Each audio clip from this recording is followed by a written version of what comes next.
Sem comunicação pelo rádio, PMs usam o próprio celular para pedir apoio ou comunicar ocorrências. Lançado o portal com dados sobre ações da saúde no DF. Integrantes da máfia dos concursos são condenados pela justiça. E polícia pede ajuda à população para identificar autores de latrocínio em Vicente Pires. Boa noite, eu sou Juliana Cury e o Band Cidade segunda edição está no ar com as principais notícias do dia. Seja bem-vindo.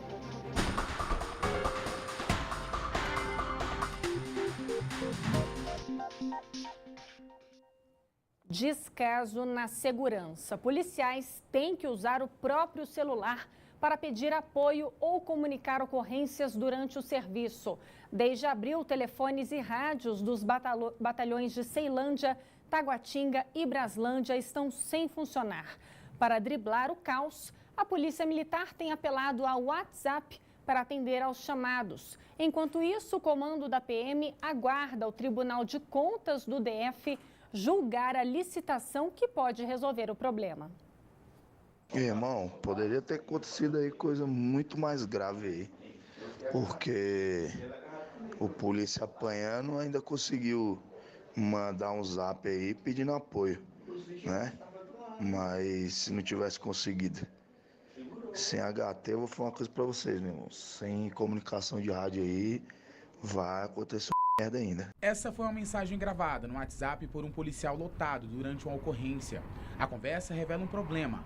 Há pelo menos 3 meses, policiais militares dos batalhões de Ceilândia, Taguatinga e de Braslândia não conseguem se comunicar por rádio. Essa torre queimou, depois que essa torre queimou, a gente tinha um contrato, a gente fez um contrato de manutenção, sendo dividido em 4 fases. E uma das fases, uma empresa que perdeu, entrou na justiça contra a empresa que ganhou, e aí o processo de liberação para a gente contratar com essa empresa que ganhou, travou. Então a gente está esperando a liberação do Tribunal de Justiça, que aí o Tribunal de Contas libera para que a gente possa comprar. A corporação informou que o aplicativo WhatsApp tem sido uma das alternativas para atender a população. A gente usa o aplicativo, ligação direta, e a gente aciona o policial para que ele atenda a ocorrência. E por enquanto a situação vai continuar do mesmo jeito, pois a PM espera o Tribunal de Contas do DF julgar o processo no qual a empresa que perdeu o edital questiona o procedimento adotado para escolher a nova prestadora do serviço.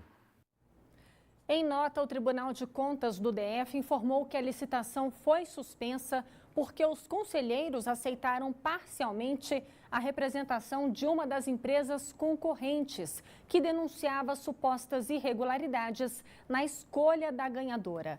Mas, enquanto o processo ainda era analisado pelo TCDF, uma ação foi proposta no Tribunal de Justiça. Agora é preciso aguardar a decisão definitiva do TJ. Quem expõe fotos íntimas da ex na internet agora pode ser enquadrado na Lei Maria da Penha. Para o Conselho Nacional de Justiça, o crescente vazamento de imagens nas redes sociais virou um problema sério, comparável aos casos de agressão. Os casos de exposição íntima na internet vêm se tornando cada vez mais comuns. Recentemente, um homem foi condenado a pagar R$75 mil para a namorada depois de divulgar fotos íntimas de forma não autorizada. O caso foi tratado como violência moral pela Lei Maria da Penha e aconteceu em Minas Gerais. Mas para o Conselho Nacional de Justiça, registros assim têm sido visto como uma das formas mais recentes e cruéis de violência de gênero praticada contra as mulheres. O vazamento de imagens íntimas pela internet é conhecido como pornografia de vingança. Os alvos devem registrar queixa na delegacia. Aqui em Brasília, a Delegacia Especial de Atendimento à Mulher fica na 204/205 Sul. No Brasil, os casos em geral tramitam nas varas especializadas de violência doméstica. Entretanto, foi aprovada no Congresso Nacional e, aguardando sanção, nova lei que irá tipificar esses tipos de caso. Uma das alterações prevê que a prática não seja mais julgada como de crime de menor potencial ofensivo, em que as penas não superam 2 anos. É justamente sobre esse assunto o tema de hoje do comentário de Cláudio Humberto. Olha, todas as formas de violência devem ser punidas com rigor, porque somente assim teremos a chance de alcançar aquele nível de civilidade que outros países já conquistaram. Mas no Brasil, causas nobres como a proteção à mulher têm servido para o oportunismo de muitos políticos. É o caso da lei pendente de sanção presidencial, que pune com os rigores da Lei Maria da Penha o sujeito que vazar fotos íntimas da ex-namorada ou da ex-mulher nas redes sociais. A regra é correta, porque essa é uma das formas mais cruéis de violência, mas está capenga porque ignora a mulher que faz o mesmo, comete o mesmo crime. Aquela que divulgou fotos íntimas do ator Cauã Raymond, por exemplo, com quem supostamente havia se relacionado, não seria punida pela nova regra. Lei boa é a lei que vale para todos e contra todas as formas de violência, independentemente de autoria. Morreu hoje, no início da tarde, o jornalista André Duda. Ele tinha 56 anos e sofreu um infarto. André Duda foi secretário de comunicação do Distrito Federal nos governos de Arruda e de Agnello. Também foi repórter da Rede Globo e atualmente trabalhava no gabinete do deputado distrital Rodrigo Delmasso. O governador Rodrigo Hollenberg divulgou nota de pesar, destacando o trabalho do ex-secretário de comunicação. Os detalhes do enterro ainda não foram divulgados. Um ataque de abelhas provocou a morte de pelo menos 15 cachorros em um canil do Lago Sul ontem à tarde. Outros 30 ficaram feridos. O Corpo de Bombeiros informou que a colmeia, onde abrigava as abelhas, ficava em uma casa vizinha da QI 11 do Lago Sul. Os militares foram chamados depois das 2 horas da tarde de ontem para atender a ocorrência, mas ao chegarem no local, 8 cães não resistiram ao ataque. Outros 7 morreram a caminho da clínica veterinária. Os animais que sobreviveram às picadas continuavam internados. A dona do canil informou que é uma criadora particular de cachorros e não estava no local no momento da invasão das abelhas. Na casa havia funcionários, mas apesar do susto, nenhum precisou de atendimento médico. 7 horas depois do ataque é que as abelhas foram recolhidas. Os bombeiros informaram que a captura não foi possível durante a tarde, porque os insetos estavam dispersos.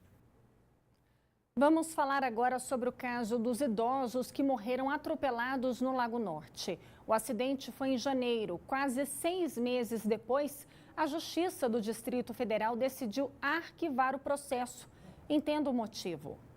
O Tribunal do Júri de Brasília arquivou o processo criminal que foi aberto para investigar o acidente de trânsito que causou a morte do casal de idosos no Lago Norte. Evaldo Augusto da Silva e Dulcineia Rosalino da Silva caminhavam quando foram atingidos por um carro desgovernado que só parou ao bater em uma árvore. Os aposentados morreram na hora. A motorista, Luciana Pulpe Vieira, ficou internada em estado gravíssimo e morreu 2 meses depois. Ela seria acusada de homicídio culposo com dolo eventual, que é quando, mesmo sem querer, a pessoa assume o risco. Isso porque Luciana era diabética e teria sofrido uma crise de hipoglicemia ao volante. Mas o Ministério Público pediu o arquivamento das investigações por 2 motivos. O crime não teria sido de fato comprovado e em razão, claro, da morte de Luciana. E como está o trânsito neste momento? Vamos ver pelas câmeras do Sistema de Monitoramento Remoto do DR. Hoje vamos primeiro para a saída norte, ali na Épia, perto da Granja do Torto. Olha só, fluxo bem intenso de carros ali, caminho da BR-020. Está andando no começo, depois parece que dá uma parada. Agora a gente vai para Estrutural, perto da cidade do Automóvel. Também fluxo um pouco mais intenso, as 2 faixas estão liberadas, mas parece que os carros estão andando na velocidade da via, pelo menos. Vamos ver como é que está a IPTG, perto de Vicente Pires.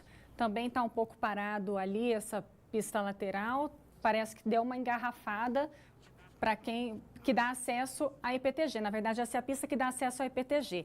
E EPNB, como é que está? Sentido Riacho Fundo, Recanto das Emas, também está um pouco engarrafado esse sentido. O sentido plano piloto está indo bem, sentido Riacho Fundo, Recanto das Emas, está um pouco engarrafado nesse momento. Lembrando que essas câmeras são em tempo real, então nesse momento está engarrafado por lá. Volta para casa, está um pouco congestionada, como sempre é típico nesse horário em Brasília. E olha, Brasília ganhou hoje uma nova instalação que fará a recuperação de resíduos de lixos aqui do DF. A unidade fica no PSUL e pode receber até 84 catadores por turno de trabalho. Pela primeira vez, cooperativas de catadores de materiais recicláveis do DF terão um lugar adequado para a separação dos resíduos. O local fica no PSUL. Esse é o primeiro que cumpre todas as exigências para a triagem dos materiais, tanto em termos acústicos, em termos de temperatura e em termos operacionais, para os catadores trabalharem dentro da ergonometria, em pé e não causando nenhum problema de doença do trabalho. A unidade de recuperação tem capacidade de processar 32 toneladas de materiais recicláveis por dia. As esteiras recebem e direcionam os resíduos para o mezanino, onde é feita a triagem do lixo. Agora, o maior desafio do governo passa a ser como mobilizar a população para ter um material cada vez mais limpo, mais separado, de tal forma que os catadores possam receber um valor muito melhor se o material está limpo e em mais quantidade. A Mara trabalhou como catadora durante 12 anos. Hoje, como presidente de uma associação, ela comemora a conquista. A importância é muito grande, né? Porque aonde a gente trabalhava era sem infraestrutura. Hoje, com essa estrutura toda equipada, dando mais sustentabilidade para os catadores, é melhor. Depois de 5 meses de obras, as pistas da EPTG são liberadas. As informações com Cláudio Marcos, direto do estúdio da Band News FM. Oi, Cláudio, boa noite para você. Notícia boa, né? Oi, Juliana, boa noite para você. Pois é, notícia boa, né, para os motoristas. É o trecho que fica ali entre os córregos Samambaia e Vicente Pires. Então, essa obra foi entregue no final de semana. Agora, os motoristas já podem trafegar com mais tranquilidade ali por aquele local. Então, a pista foi liberada. Novamente, a velocidade volta a ser de 80 km por hora naquele local. E o mais interessante é justamente como você falou, com o alargamento da pista, faixas agora com 3,5 metros de largura, acostamento com aproximadamente 2,5 metros. Agora, já tem motorista reclamando que tem um outro viaduto na EPTG que está com o mesmo problema, ou seja, também vai precisar de obras. O secretário de Mobilidade, Fábio Damasceno, reconheceu que realmente existe esse problema no outro viaduto da EPTG, ou seja, essa via precisa de outras intervenções, né? Não, uma obra só não consegue resolver ali todos os problemas que existem na EPTG. Mas, enfim, pelo menos essa etapa agora está concluída e a obra foi entregue, então os motoristas já podem trafegar, pelo menos ali naquele trecho entre os córregos de Samambaia e Vicente Pires, viu, Juliana?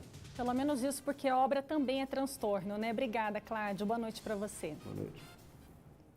Depois de 24 anos sem reajuste, as refeições do restaurante da Universidade de Brasília vão ficar mais caras. Tem aumento que passa de 100%. De R$ 2,50 para R$ 5,20. Esse vai ser o reajuste das refeições com almoço e jantar no restaurante universitário da UNB. Um aumento que ainda não está valendo e que já enfrenta rejeições. Antigamente você trazia uma nota de R$10, você almoçava, tomava café, você almoçava e jantava. Agora você não consegue fazer todas as suas refeições, pelo menos 2 no dia, né? De uma forma geral, é um pouco abusivo esse preço, visto que estudante, ele depende de uma renda mínima. Às vezes ele participa de um projeto de iniciação científica ou o mesmo outro fomento. Então, para ele fica oneroso diariamente ele gastar em 3 refeições valores que está acima do que a inflação até divulga. Existem muitos alunos em vulnerabilidade socioeconômica que necessitam de um auxílio e esse aumento do RU vai complicar muito a vida dessas pessoas. De acordo com a administração da universidade, o reajuste nas refeições foi necessário para garantir o custeio da manutenção do local. Ainda segundo a direção, sem esse aumento,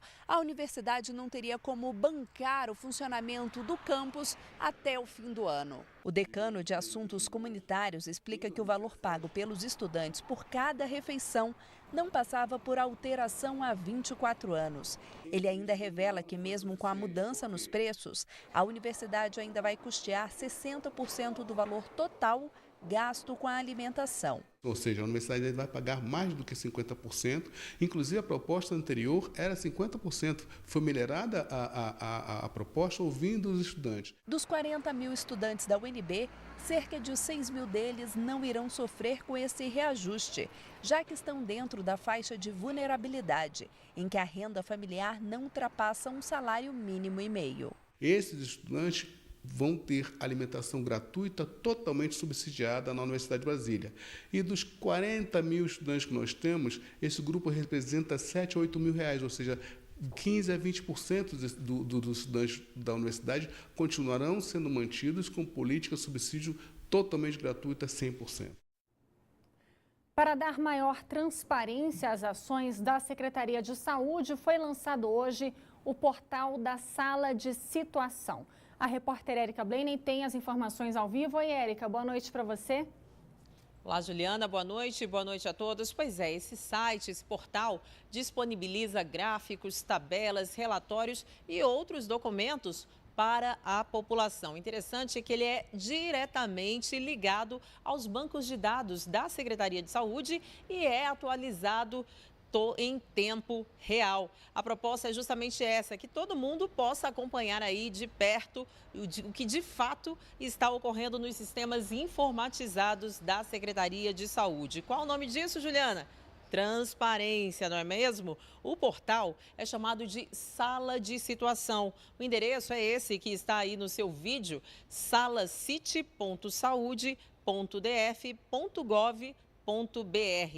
O site, o portal, está dividido em 3 painéis com os seguintes temas: atenção à saúde, vigilância em saúde, gestão e financiamento. É isso, Juliana. Vamos esperar aí que esse site continue no ar e que as informações que já estão online sejam realmente acessadas pela população, não apenas acessadas, mas também acessíveis, né? Que a gente possa, de fato, entender aí o que está acontecendo com as contas públicas.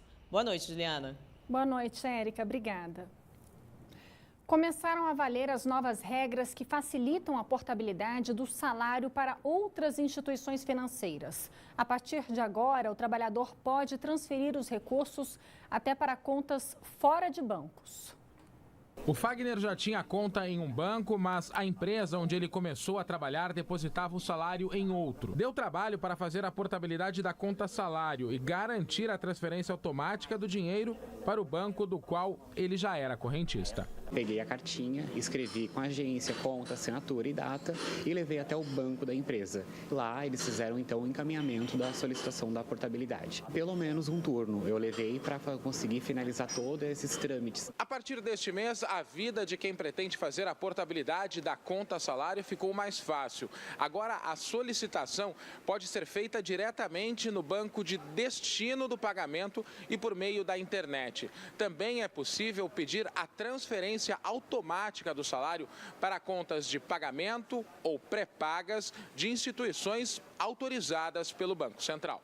Na lista estão as chamadas fintechs, pequenas financeiras que estão em fase inicial de operação e empresas de pagamentos. A conta aberta nessas instituições é digital e pode ser movimentada por cartões, internet e aparelhos móveis de telefonia. Esta especialista em direito do consumidor considera a mudança positiva. É um direito de escolha do consumidor, então por isso que é mais benéfico. No ranking do Banco Central, os problemas com a conta salário estão em 5º lugar, logo depois de débito não autorizado. Foram 564 reclamações só no primeiro trimestre deste ano.